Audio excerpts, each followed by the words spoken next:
তাহির যখন এসেছে তখন আপনারা অনেকে চিকচিক বলছেন। আচ্ছা, ওই সময় আসেন নাই কারা কারা? হাত দেখে তো। আল্লাহু আকবার। এর দ্বারা তো প্রমাণ হয় হক আর বাতিল কখনো এক হতে পারে না। ভণ্ড তাহিরি বলেছিল, বিশেষ করে মামুনুল হক অ্যারেস্ট হওয়ার পরে, যে আমাদেরকে পুলিশ তো ধরে না, কিন্তু এদেরকে ধরে কেন? ও বলে উপহাস করে বলেছিল, আমাদের সাথে আল্লাহর ওলিদের সম্পর্ক থাকার কারণে আমাদের কোনো বিপদ আপদ হয় না, আর যেহেতু আমাদের সাথে ওলিদের সম্পর্ক নাই এই জন্য আমাদের বিপদ আসে। এখন তো স্বৈরাচার বিদায় হওয়ার পরে বুঝতে পেরেছি আসল ওলিটা কে ছিল। ওলিও নাই, ওনার নিরাপত্তাও নাই। বুঝা গেল সেই অলি আসল অলি, যিনি 96 সালে মাথায় পট্টি বেঁধে হাতের মধ্যে তসবি ধারণ করে জাতির সাথে সবচেয়ে বড় প্রতারণা করেছেন। এই অলি হচ্ছে সেই অলি 2013 সালের শাপলা চত্বরে অগণিত আলেমদেরকে গুলি করে, খুন করে, তাদেরকে গুম করে, ব্রাশ ফায়ার করে, ফাঁস করে দিয়ে গোটা পৃথিবীর সমস্ত মুসলিম উম্মার কলিজার মধ্যে আঘাত দিয়েছিল। এমনকি এই অলি হচ্ছে সেই অলি 57 জন সেনা অফিসারকে ঠান্ডা মাথায় হত্যা করেছিল। এই অলি হচ্ছে সেই অলি 2021 সালে নরেন্দ্র মোদীকে যিনি লাল গালিচা সংবর্ধনা দিয়ে 2600 আলেমের নামে মিথ্যা মামলা দিয়ে জেলখানায় করে দিয়েছেন। এই অলি হচ্ছে সেই অলি বাংলাদেশের প্রথম সারির 116 জন আলেমের তালিকা তৈরি করে সাবেক বিচারপতি কালামানিকের নেতৃত্বে দুদকে আলেমদের নাম জমা দিয়েছিল। এখন ওই অলিও নাই, ওনার নিরাপত্তা নাই।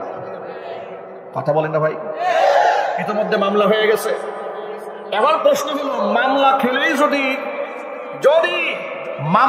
যদি এটা হয় যে অলির সাথে সম্পর্ক থাকার কারণে মামলা হয় না, এখন আমাদের প্রশ্ন, তোমার অলি গেল কই? তাহলে নিশ্চয়ই তুমি অলি ত্যাগ করেছ, এই জন্য তোমার বিরুদ্ধে মামলা হয়েছে। এই মঞ্চে আমাদের বক্তৃতা করতে বাধা দেওয়া হয়েছে। শুধুমাত্র খাইলপুরের বাদশামে এই মাঠে নয়, মহানগরীর অনেক মাহফিলে আমার মাহফিলগুলোকে পোস্টার করার পরেও নিষিদ্ধ করে দেওয়া হয়েছে। আমি জুমার মসজিদে খুতবা দেব, এটাও ওদের সহ্য হয় না। আমি এত বছর নামাজ পড়লাম, প্রশাসনিক লোকদেরকে বললাম যে ভাই, অন্তত পক্ষে একটা বিদায় নেওয়ার তো সুযোগ আমাকে দেবে। আমি তো চুরি ডাকাতি করি নাই, কোনো অকারেন্স করি নাই যে আমি এখান থেকে আমাকে সরিয়ে দেওয়া হচ্ছে। অন্তত পক্ষে মুসল্লিদের কাছ থেকে একটু বিদায় নিয়ে যায়। তারা বললেন না, আপনি বিদায় নিতে গেলে আপনার ভক্তরা মিছিল করবে, হট্টগোল বাঁধবে, আপনাকে চুপচাপ চলে যেতে হবে। আমাকে তাড়িয়ে দেওয়া হলো। আল্লাহ তাআলা ওদের ফয়সালা আল্লাহ করেছে। আমরা সেদিন শুধু আল্লাহকে ডেকে বলেছিলাম, হে রব, ওয়াল্লাহু বিগাফিরিন আম্মা তা'মালুন। কর্মকাণ্ড সম্পর্কে তো আল্লাহ তো আর গাফিল নন, ঠিক কিনা বলুন? আল্লাহ সব দেখেন, সব জানেন। ওয়াসায়ালামুল্লাযীনা যালামু আইয়া মুনকালাবি ইয়ানকালিবুন। জালেমরা কোন দিকে রওনা হয়েছে অচিরেই ওরা টের পাবে। আয়াতগুলো পড়তাম আর মনে মনে সান্ত্বনা রাখতাম, নিশ্চয়ই এর একটা শেষ আছে, ঠিক কিনা ভাই? আমাদেরকে ওয়াজ করতে না দিয়ে ওরা দাওয়াত দিত গিয়াসউদ্দিন তাহিরিকে। আমরা ওয়াজ করলে সমস্যা, তাহিরি ওয়াজ করলে সমস্যা নাই। আর আপনাদের ঠিক বলার ঢংটা তো আরো মারাত্মক। আপনার সব জায়গায় ঠিক বলেন।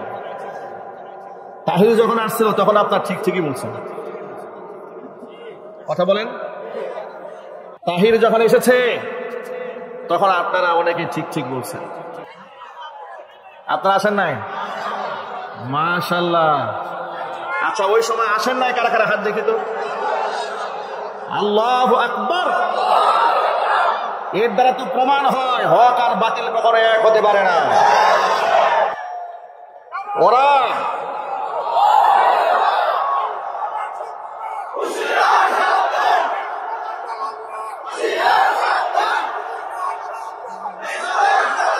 ভাইরা,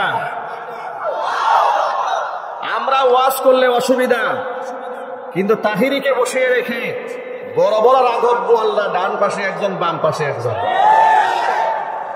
কথা বুঝতে পেরেছেন? রাজবাড়ী জেলা ঈদগাহ ময়দানে খাতমে নবুয়্যত সম্মেলন করার জন্য উলামায়ে কেরাম সিদ্ধান্ত গ্রহণ করলেন। মহানগরের সব আলেমরা মিলে,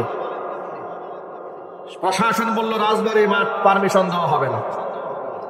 রাজবাড়ির মাঠে যাত্রাপালা অনুষ্ঠান হয়, কনসার্ট হয়, রাজনৈতিক প্রোগ্রাম হয়, মেলা হয়, গাছ মেলা, বাস মেলা, কত মেলা হয়, কোনো অসুবিধা নাই। হাত্তাকে তাহিরির মেলাও হয় নাই, কোনো বাধা নাই। আলেমরা খাতমে নবুয়্যত সম্মেলন করতে গিয়েছে, বাধা দিয়েছে। সর্বশেষ চান্দনা চৌরাস্তা প্রায় পাইলট উচ্চ বিদ্যালয় মাঠে আলেমরা প্রোগ্রাম করেছে।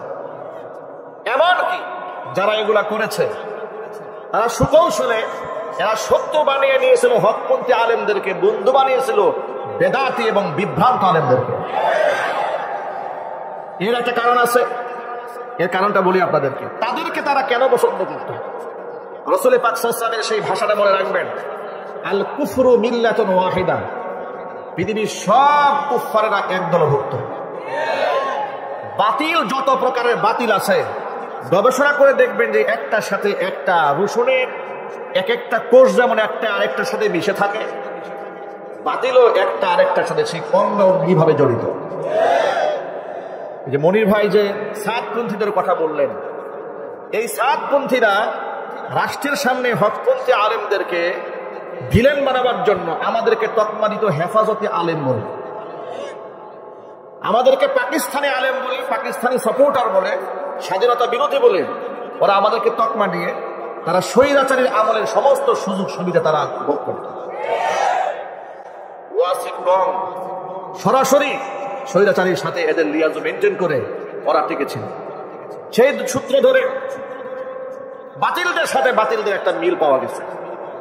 এই তাহিরিকে তারা কেন দাওয়াত দিত? তারা প্রকাশ্যে নৌকার পক্ষে ক্যাম্পেইন করত। আপনি আন্দাজও করতে পারবেন না এই দেশে অসংখ্য উলামারা যখন জেলখানায় কারারুদ্ধ অবস্থায় আছে, কি পরিমাণ আলেমরা কষ্ট পেয়েছে। আপনাদের কি একটু আন্দাজ আছে না ভুলে গেছেন? এই কথা কি মনে আছে আপনাদের? আলেমদেরকে পায়ের মধ্যে ডান্ডা বেরিয়ে পড়িয়েছে, কোমরের মধ্যে গরুর রশি লাগিয়েছে, ঘন্টার পর ঘন্টা পিঠমোড়া করে তারা পিলারের সাথে আলেমদেরকে বেঁধে রেখে দিয়েছে।